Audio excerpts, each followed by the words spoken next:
هدف المجند أغضب ابن خاله منه. على الرغم من منادات الاتحاد الدولي لكرة القدم فيفا بضرورة التزام اللاعبين بالأخلاق الرياضية والتسامح مع الخصوم، إلا أنه مشاهد رفض المتخاصمين السلام على بعضهم قبل أو بعد نهاية المباريات أصبحت أمر طبيعي ومألوف بالنسبة للمشاهد. لكن أنه يرفض حارس مرمى السلام على المهاجم اللي سجل هدف في مرماه فقط لأنه قريبه، فهذا أمر نادر الحدوث.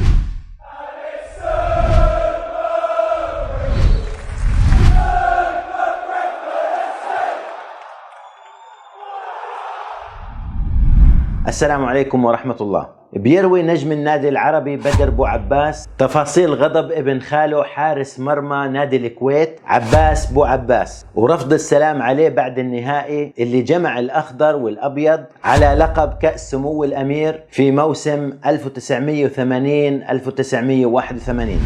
وبيحكي عباس: انتهت المباراة بفوز فريقنا العربي بهدف وحيد سجلته عبر تسديدة قوية من خارج منطقة الجزاء. وبعد المباراة والفرحة بهذا الإنجاز اتجهت لعند عباس اللي بتربطني فيه صلة قرابة للسلام عليه ومواساته على ضياع اللقب، فبتفاجأ بأنه بيرفض السلام علي وعلامات الغضب باينة على وجهه.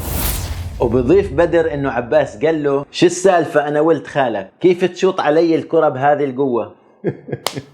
فرد عليه بدر: هذا الكأس يا عباس.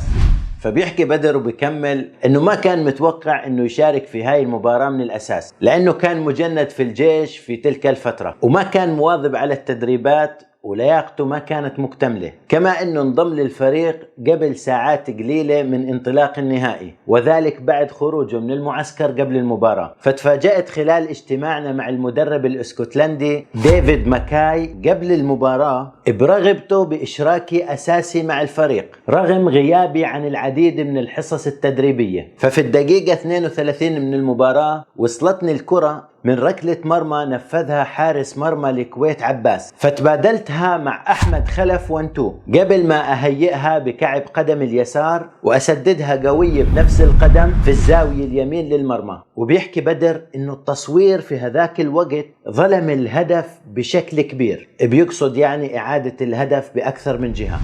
وبتابع بدر وبيحكي انه حزن كثير بعد المباراة وضاق صدره لانه عاد الى التجنيد مباشرة وما فرح مع زملائه اللاعبين وما تمكن من مشاهدة هدفه الجميل.